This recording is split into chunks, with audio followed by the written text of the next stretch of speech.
우리 자리에서 일어나셔서 오늘 우리에게 주신 하나님의 말씀 민수기 13장 25절로 14장 10절까지의 말씀을 교독하여 읽도록 하겠습니다. 민수기 13장 25절로 14장 10절까지의 말씀을 교독하여 읽습니다.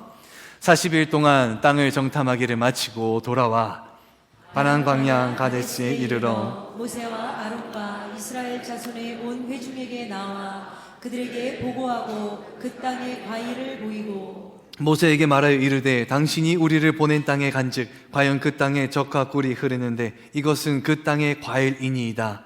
그러나 그 땅 거주민은 강하고 성읍은 견고하고 심히 클 뿐 아니라 거기서 아낙 자손을 보았으며 아말렉인은 남방 땅에 거주하고 헤딘과 여부스인과 아모르인은 산지에 거주하고 가나안인은 해변과 요단가에 거주하더이다. 갈렙이 모세 앞에서 백성을 조용하게 하고 이르되 우리가 곧 올라가서 그 땅을 취하자 능히 이기리라 하나 그와 함께 올라갔던 사람들은 이르되 우리는 능히 올라가서 그 백성을 치지 못하리라. 그들은 우리보다 강하니라 하고 이스라엘 자손 앞에서 그 정탐한 땅을 악평하여 이르되 우리가 두루 다니며 정탐한 땅은 그 거주민을 삼키는 땅이요 거기서 본 모든 백성은 신장이 장대한 자들이며 거기서 네피림 후손인 아낙 자손의 거인들을 보았나니 우리는 스스로 보기에도 메뚜기 같으니 그들이 보기에도 그와 같았을 것이니라. 온 회중이 소리를 높여 부르짖으며 백성이 밤새도록 통곡하였더라. 이스라엘 자손이 다 모세와 아론을 원망하며 온 회중이 그들에게 이르되 우리가 애굽 땅에서 죽었거나 이 광야에서 죽었으면 좋았거늘 어찌하여 여호와가 우리를 그 땅으로 인도하여 칼에 쓰러지게 하려 하는가? 우리 처자가 사로잡히리니 애굽으로 돌아가는 것이 낫지 아니하랴. 이에 서로 말하되 우리가 한 지휘관을 세우고 애굽으로 돌아가자 하매 모세와 아론이 이스라엘 자손의 온 회중 앞에서 엎드린지라. 그 땅을 정탐한 자 중 눈의 아들 여호수아와 여분네의 아들 갈렙이 자기들의 옷을 찢고 이스라엘 자손의 온 회중에게 말하여 이르되 우리가 두루 다니며 정탐한 땅은 신이 아름다운 땅이라. 여호와께서 우리를 기뻐하시면 우리를 그 땅으로 인도하여 들이시고 그 땅을 우리에게 주시리라. 이는 과연 젖과 꿀이 흐르는 땅이니라.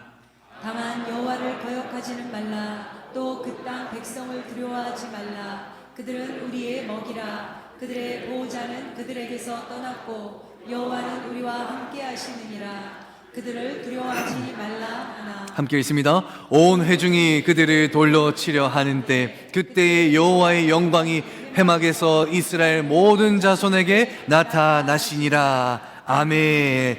자리에 앉으시겠습니다. 제가 기도하고 말씀 이어 증거하도록 하겠습니다. 하나님, 이 시간 하나님의 말씀을 듣기 원합니다. 민수기의 말씀, 하나님이 이스라엘 백성에게 하셨던 그 말씀이 이 시간 우리를 향한 말씀이 되기 원하오니 우리의 귀와 눈과 마음을 열어 하나님의 말씀이 우리의 심령 가운데 거하는 은혜가 임하게 하여 주옵소서. 예수님의 이름으로 기도드립니다. 아멘. 여러분, 물고기 키워본 적 있으십니까? 물고기를 키우는 거 요즘에는 물생활 한다라고 이야기를 하거든요. 물고기 키우는 생활을 한다, 물생활. 아마 여러분들 중에는 집에 작은 어항을 두고 물고기를 키우는 분도 계실 거고, 뭐 수조 같은 엄청 큰 걸 두고 키우는 분도 계실 거고, 저도 유일한 취미 중에 하나가 이 물고기 키우는 거거든요. 뭐 지금은 할 수는 없지만 나중에는 꼭 한번 해보고 싶다. 해수 어항 해보는 게 저의 하나의 로망이기도 합니다. 근데 이 물생활 하는 분들이 잘 아는 물고기가 있는데요, 코이라고도 불리는 비단잉어가 있습니다. 사진 한 장 보시죠. 이런 녹색과 이끼가 낀 연못 같은 데 보면 물이 지어 다니는 물고기는 웬만하면 다 잉어거든요, 잉어. 근데 그 중에서도 이렇게 색깔이 예쁜 게 비단잉어인데, 이 비단잉어의 특징이 있어요. 또 신기한 부분이기도 한데, 비단잉어의 성체의 크기, 다 자란 크기가요 5cm에서 120cm까지 됩니다. 다 자란 비단잉어의 크기는요 5cm가 되기도 하고 1.2m가 되기도 한다는 거예요. 크기가 24배 차이나 납니다. 아니, 어떻게 키가 조금 더 크고 작고 뭐 이 정도 차이일 수 있어, 뭐 2배까지 큰 것도 오케이. 근데 24배가 차이 나는 건 너무 차이가 많이 나지 않나? 라는 생각이 들기도 합니다. 왜 이 비단잉어는 크기가 작게 자라기도 하고 크게 자라기도 하는 걸까요? 그 이유는요, 그들이 살아가는 환경에 따라서 좌지우지 된다라고 이야기하는데요. 똑같은 조건에서 태어난 치어 3마리가 있어요, 비단잉어. 이 3마리 중에서 한 마리를요, 어항에다가 넣어둡니다. 그러면 사진 한번 보여주시죠. 이 어항에서 자란 잉어는요, 다 자라봐야 5cm에서 크게 자라봐야 15cm까지밖에 안 자랍니다. 그러면 물고기가 딱 요만큼 크기밖에 안 자라는 거예요. 그 어항 크기에 맞춰서. 그리고 또 그 3마리 중에 한 마리를요, 이번에는 연못에다가 풀어놓습니다. 그러면 그 연못에서 비단잉어가 자라날 때 이 비단잉어는 15cm에서 25cm, 팔뚝 정도까지만 자란다고 해요. 연못의 크기에 맞춰서. 근데 이 잉어를요, 강에다가 풀어놓잖아요. 그러면 크기가 이렇게 자라답니다. 작은 게 25cm, 큰 거는 120cm 자란다고 해요. 어마어마하죠. 거의 뭐 몸통만하게 합니다. 제 아들이 지금 한 80cm 정도 되거든요. 걔 2명인 거예요. 2명. 참 유전자적으로 똑같은 개체임에도 불구하고 어항에 자라거나 연못에 자라거나 강에 자라거나 그 환경에 따라서 그 성체의 크기가 달라진다는 거예요. 이러한 비단잉어의 특징은요, 우리 믿음과도 참 연관이 비슷한 부분이 있는데요. 오늘 말씀의 제목이기도 하죠. 필립스 목사님의 책 제목이기도 한데요. Your God is too small. 우리 같이 한국어 읽어봅니다. 시작. 당신의 하나님은 너무 작다. 당신의 하나님은 너무 작다. 근데 좀 이상합니다. 하나님은 크신 분인데 왜 하나님을 너무 작다라고 표현하는 걸까요? 그 이유는요, 이 하나님은 너무 작다라고 하는 이 단어 앞에 붙은 소유격 인칭 대명사, 이것 때문인데요. 우리 여기 한번 읽어봅니다. 누구의 하나님? 시작. 당신의 하나님. 하나님은 크신 분이시지만 당신의 하나님은 너무 작다는 거예요. 도대체 이 말이 무슨 말인가? 로마서 12장 3절에 거기 힌트가 나와 있습니다. 우리 같이 한번 읽어보겠습니다. 시작. 내게 주신 은혜로 말미암아 너희 각 사람에게 말하노니 마땅히 생각할 그 이상의 생각을 품지 말고 오직 하나님께서 각 사람에게 나누어 주신 믿음의 분량대로 지혜롭게 생각하라. 이 말씀에 보면 오직 하나님께서 각 사람에게 나누어 주신 믿음의 무엇대로? 분량대로. 믿음의 분량이 다르다는 거예요. 하나님은 우리를 향한 계획을 가지고 계세요. 한 명 한 명 모두 다 사용하십니다. 그러나 그 한 명 한 명 한 명을 똑같이 사용하지는 않으신다는 거예요. 무엇에 따라 사용하느냐? 믿음의 분량대로. 믿음의 분량이 크면 큰 대로 사용하고, 믿음의 분량이 어항 안에 있으면 그 어항만큼 사용하신다는 거예요. 그러나 만약에 그 믿음이 강으로 가는 믿음이라면 강의 그 힘찬 물줄기를 거슬러 올라갈 수 있는 힘과 크기와 그 근육을 주님께서 부어주신다라고 말씀하십니다. 사랑하는 성도 여러분, 여러분의 믿음은 어디에 있습니까? 어항에 있습니까? 연못에 있습니까? 아니면 강에 있습니까? 오늘 본문에 보니까요, 이스라엘 백성들이 출애굽을 해서 광야로 들어갑니다. 그리고 눈앞에 가나안 땅, 하나님이 약속하신 그 땅이 정말 코앞에 왔어요. 코앞에 와서 12명의 정탐꾼을 정탐하려고 보내게 됩니다. 하나님이 약속하신 그 땅이 어떠한지 한번 보자. 각 지파를 대표하는 한 명씩 뽑아서 보내자라고 해서 보내고, 거기서 40일 동안 정탐을 하고 옵니다. 정탐을 하고 돌아오는데 그 12명이요 나누어집니다. 10명과 2명으로.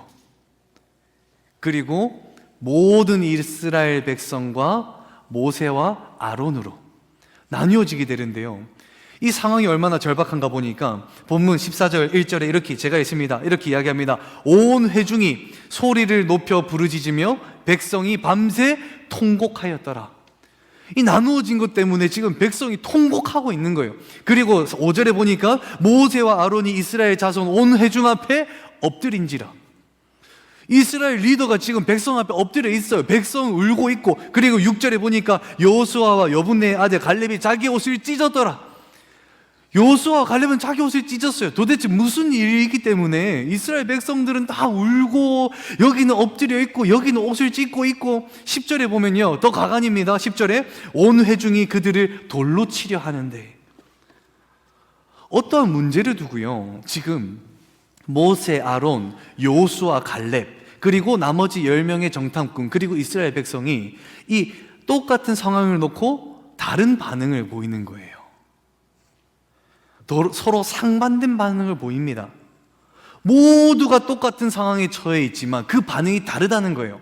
그 반응이 왜 다른가 하니까 그들의 믿음의 분량이 달라서. 믿음의 분량이 큰 사람들은 그 상황 속에서 크신 하나님을 바라보지만, 믿음의 분량이 작은 이들은 크신 하나님을 보지 못하고 어항 속에 갇힌 하나님을 보기 때문에 서로 같은 의견을 가지지 못했던 거예요.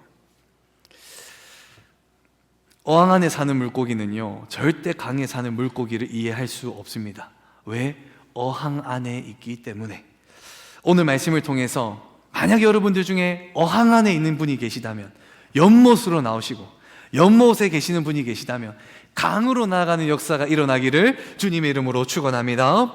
그러면서 우리는 우리 하나님의 크기를 결정짓는 세 가지에 대해서 집중하며 말씀을 전하기 원하는데요, 그 첫 번째는 우리 하나님의 크기는 우리의 순종에 비례합니다. 우리 같이 한번 읽어볼까요? 첫 번째, 시작. 하나님의 크기는 우리의 순종에 비례합니다. 오늘 보면 1절, 2절 같이 읽어봅니다. 시작.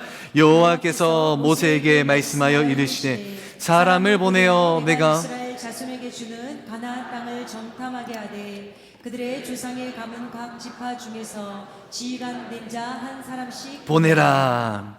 아멘. 하나님께서 모세에게 말씀하십니다. 두 가지 명령이 있어요. 너희가 보여줄 그 땅을 정탐하라. 그리고 각 지파의 지휘관을 뽑아서 보내라. 두 가지였어요. 사람을 뽑아서 보내라. 이 명령을 받은 모세가요, 정탐하여야 된다는 것을 딱 기억하고 있었어요. 이 정탐이라고 하는 것은 이 상태가 어떠한지 눈으로 보고 있는 그 정보를 얻어 그대로 보고하는 것이 정탐하는 거거든요. 그래서 이 모세가 하나님의 말씀대로 12지파를 대표해서 12명을 뽑습니다. 그리고 정탐으로 보내요. 그때 모세가요, 정탐하는 방법에 대해서 설명을 해줘요. 모세가 13장 18절에 그 땅이 어떠한지 정탐하라.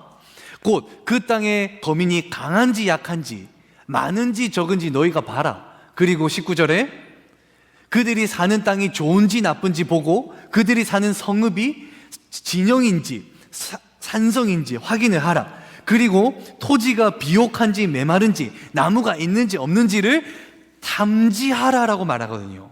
모세가 정탐하는 것은 너희가 보고 정보를 캐오는 것이 중요하다라고 하면서 탐지하라라고 이야기합니다. 이게 모세의 첫 번째 명령이었어요. 그리고 그 다음에 뭐라고 이야기하는가? 담대하라. 그리고 마지막에 실과를 가져오라. 모세의 명령은 딱 세 가지였습니다. 탐지하라, 담대하라, 가져오라.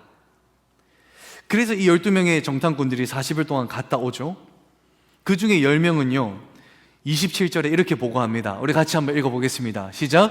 모세에게 말하여 이르되 당신이 우리를 보낸 땅에 간즉 과연 그 땅에 적과 꿀이 흐르는데 이것은 그 땅의 과일이니이다. 이 10명의 정탐꾼이 그 땅을 보고 정탐하고 왔습니다. 이것은 그것의 과실입니다, 열매입니다라고 가져온 거예요. 이까지는 너무나도 좋아요. 그런데 28절 문제가 생깁니다. 같이 읽어봅니다. 시작. 그러나 그 땅 거주민은 강하고 성읍은 견고하고 심이 클 뿐 아니라 거기서 아낙 자손을 보았으며, 27절까지는 그 땅은 좋은 땅입니다 라고 보고하고 28절 오자마자 그 앞에 뭐를 붙입니까? 그러나 그 땅 사람들은 심이 큽니다. 가나안 땅에 대해서요, 부정적인 평가를 내려버려요. 가나안 땅이 좋은 땅입니다. 그러나 그 땅의 사람들은 심히 큽니다.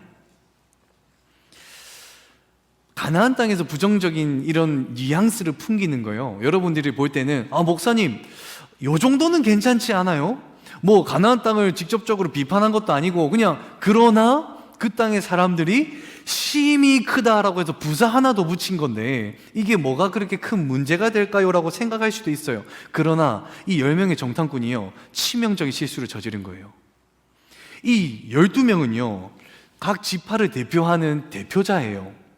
그 대표자가 그 앞에 섰을 때 3가지 명령을 받았죠. 탐지하라, 실과를 가져오라, 그리고 담대하라.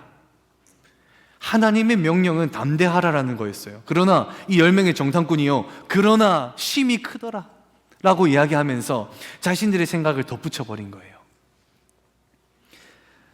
그 땅은 심히 좋습니다. 그러나 그들의 성읍은 심히 큽니다. 이 표현은요, 담대함의 표현이 아니죠. 도리어 그들의 두려움과 무서움이 반영된 표현이죠.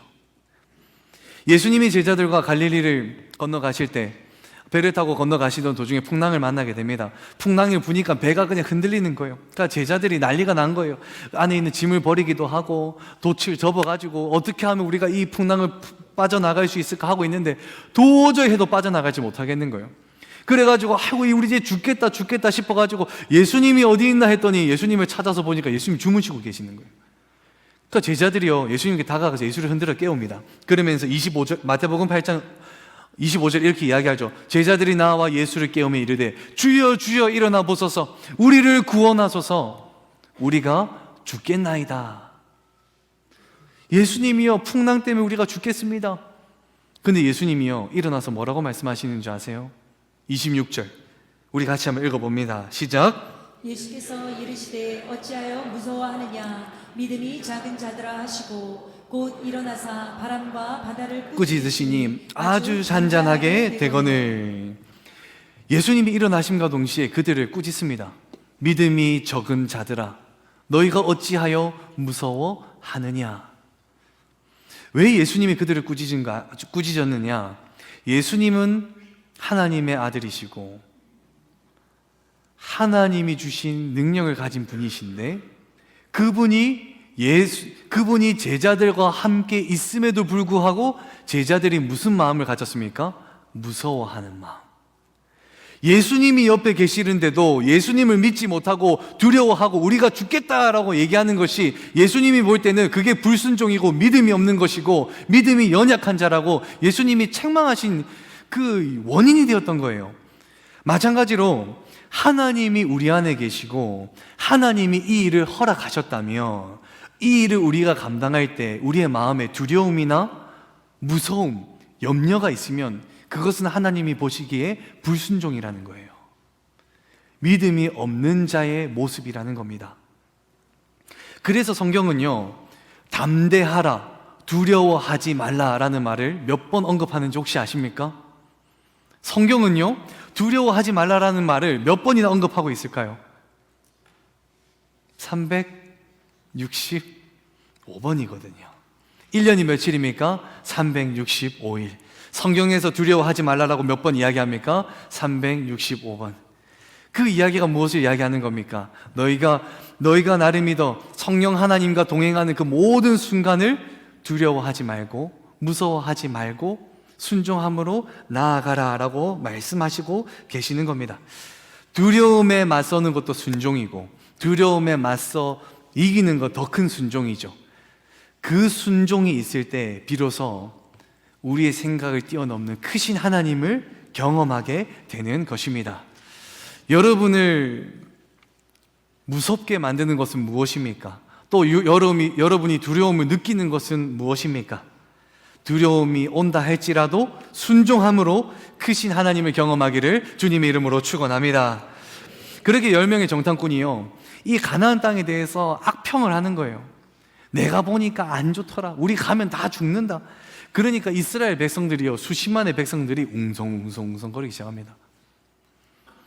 10명이 악평을 해버리니 수십만의 사람들이 웅성웅성웅성 수근수근 거리다 보니까 이 상황이 지금 긴박한 거예요.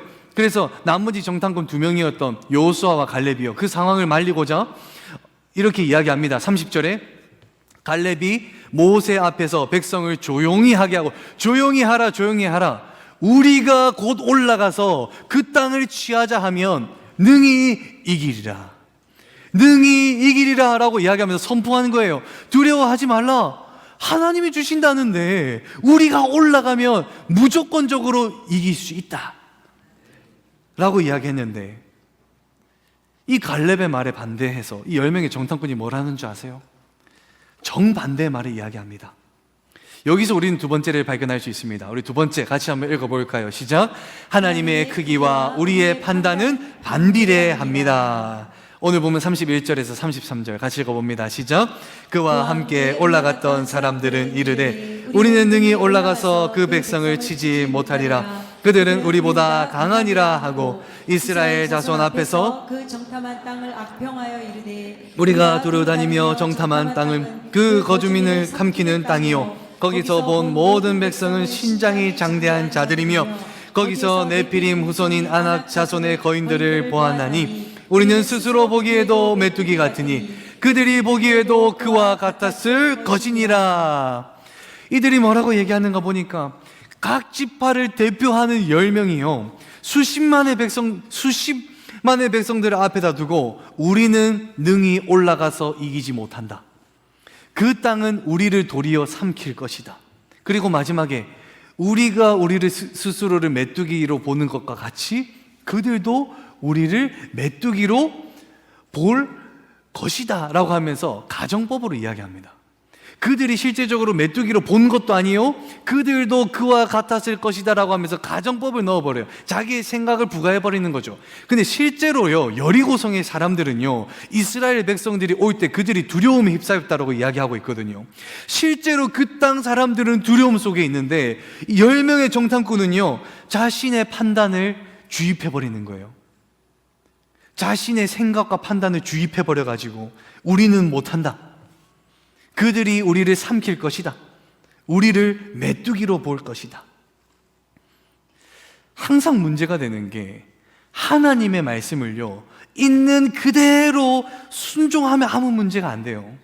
근데 거기다가요, 항상 우리의 판단, 우리의 생각, 우리의 융통성을 넣어버리면 그게 결국 문제가 되거든요. 하나님의 말씀에 우리의 생각을 더하면요, 그건 진리의 말씀이 아니라 거짓의 말씀이 되는 거고요. 하나님의 명령에 우리의 판단을 넣으면요, 결국 그것이 불순종이 되고 맙니다. 말씀하신 그대로 행하는 것이 중요합니다. 저는 라면을 참 좋아하는데요, 그 중에서도 진라면을 좋아합니다. 사실 저는 순한 맛을 좋아하는데 저는 맵찔이거든요. 매운 것을 잘 못 먹어요. 그래서 요즘 매운 거 못 먹으면 맵찔이라 하더라고요. 그래서 좀 매운 거 못 먹는 아내가 좋아해서 이렇게 먹는데, 이 라면을 끓이는 다양한 방법이 있죠. 그러면서 참 본인 피셜이 많아요.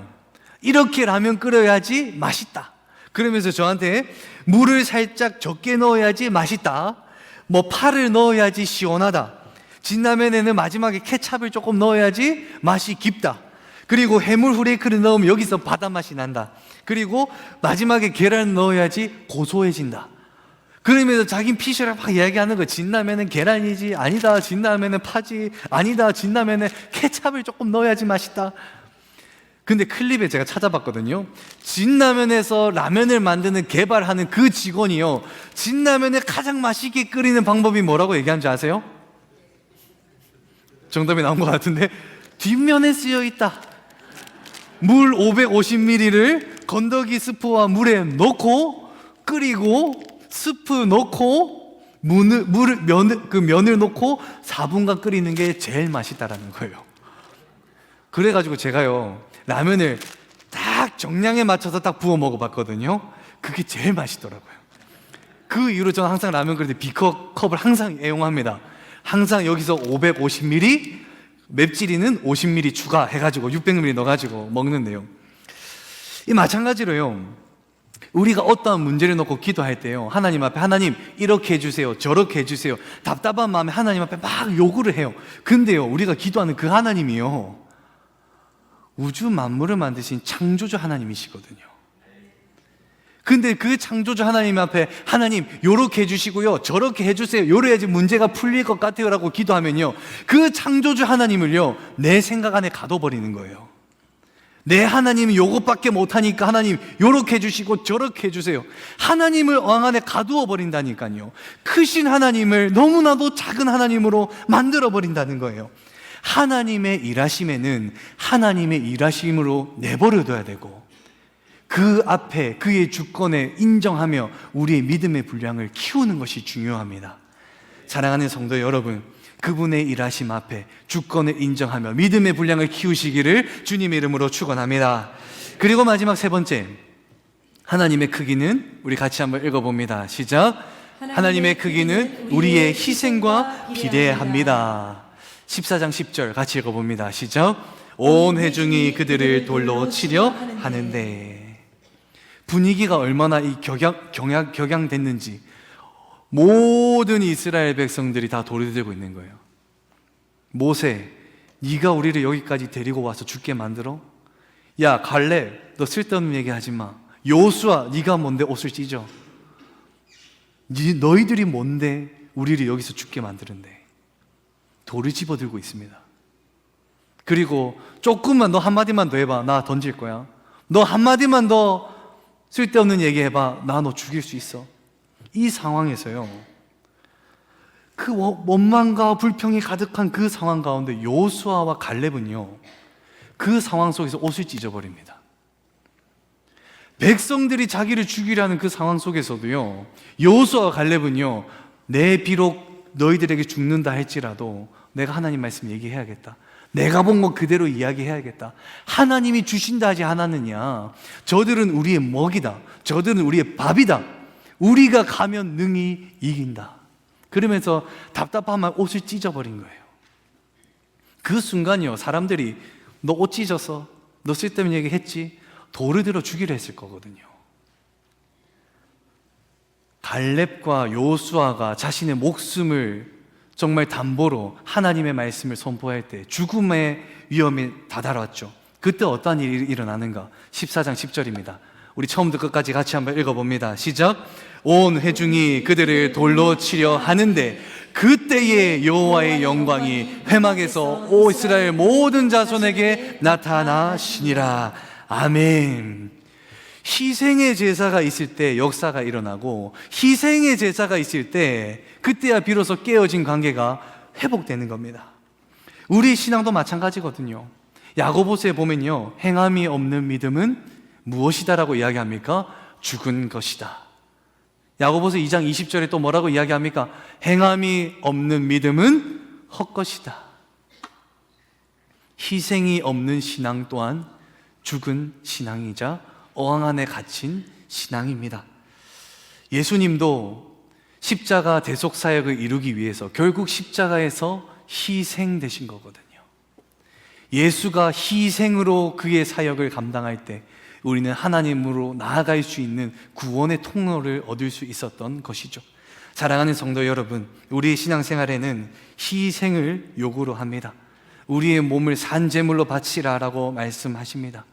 우리의 몸을 하나님 앞에 산제물로, 또 희생 앞에 두려움이 아닌 희생을 당연히 무릅쓰며 나아가며 크신 하나님의 역사하심을 경험하기를 주님의 이름으로 축원합니다. 말씀을 맺습니다. 오늘 말씀에서 하나님께서는 너희의 믿음의 분량을 키워라, 어항 안에 있지 아니하고 연못으로 나아가고 연못으로 나아가지 아니하고 강으로 더 나아가 바다를 헤엄치는 물고기가 되어라. 그러며 그 바다를 운행하시는 크신 하나님을 너희가 경험하여라. 그러면서 하나님 말씀 앞에 고지곧대로 순종하는 믿음이 필요하고, 우리의 생각을 더해서는 아니 되고, 거기에 비록 희생이 온다 할지라도 당연히 그것을 감싸 안으며 그 앞에 순종으로 나아가야 된다라고 말씀하고 계십니다. 제가 오늘 이 말씀을 준비하면서요, 지난 월요일부터 계속 이 말씀을 두고 묵상했어요. 하나님, 어떻게 이 말씀을 전하기 원하십니까? 그리고 제가 작년에 하나님이 저에게 주신 마음이 있거든요. 저에게는 굉장히 불편한 마음이에요. 왜? 너무나도 버거운 일이라. 뭐냐면 하나님이 우리 남원주 침례교회를 향해서 저에게 계속 주셨던 마음은 남원주 침례교회가 교회를 살렸으면 좋겠다. 교회가 교회를 돕는 교회라 되거라. 그러면서 저는 하나님, 우리 교회도 급급한데 어떻게 나는 다른 교회를 도울 수 있겠습니까? 근데 하나님이 아니다.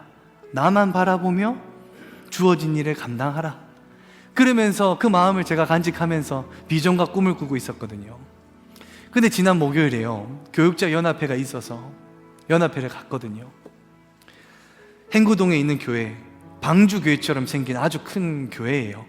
그 교회를 나오고요, 나오고 나니 그 앞에 더 큰 교회가 있더라고요. 그러니까 제가 한번 가보고 싶어서 그 교회에 들어갔어요. 주차장에 들어가니 보니까 주차장이 엄청 넓더라고요. 로비에 들어가 보니까 건물도 너무너무 예쁘고 또 구역에 대한 일들도 많이 있었고, 또 제가 주보를 보니까요, 그 교회가 하는 사역이 너무나도 많은 거예요.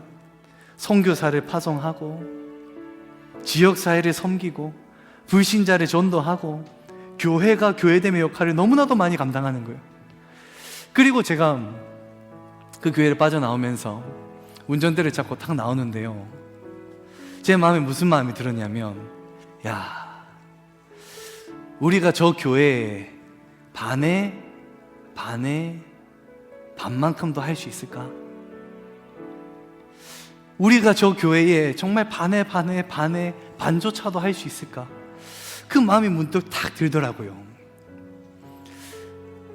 그리고 교회에 딱 왔는데 하나님 뭐라고 말씀하시냐면, 야, 너 목요일 아침에 나를 어항에 가두지 말라, 크신 하나님을 바라보며 신앙생활 하라, 이 말씀을 준비하고 모임 갔다가 그 교회 들렀다가 오는 사이에 나를 그 어항에다 가둬버리냐? 나는 너의 하나님과 동시에, 남원주 교회 하나님과 동시에 이 온 우주 만물을 운행하시며 인간의 생사하복을 다스리시는 나 여호와 하나님이다. 나를 가두지 마라. 내가 일할 터이니 너는 두려워하지 말고 순종으로 나아오라. 너의 믿음이 어항 안에 있는 믿음이라 할지라도 강으로 나아오면 그 강에 맞도록 내가 자라나게 할지라. 그리고 더 나아가 바다를 헤엄치는 물고기가 되게 하리라.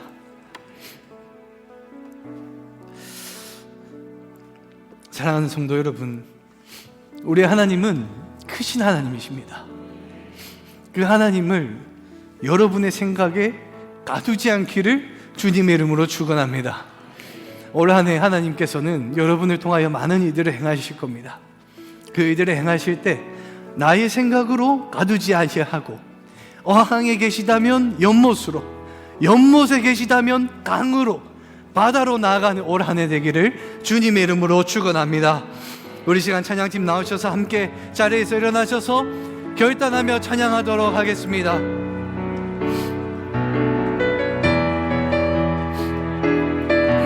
너희는 가만히 있어.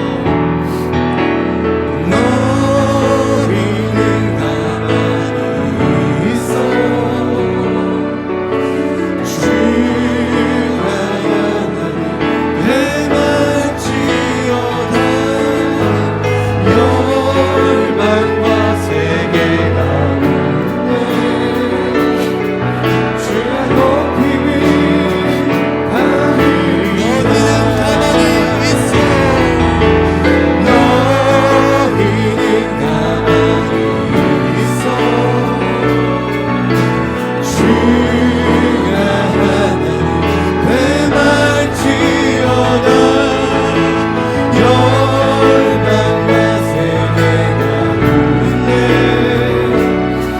주가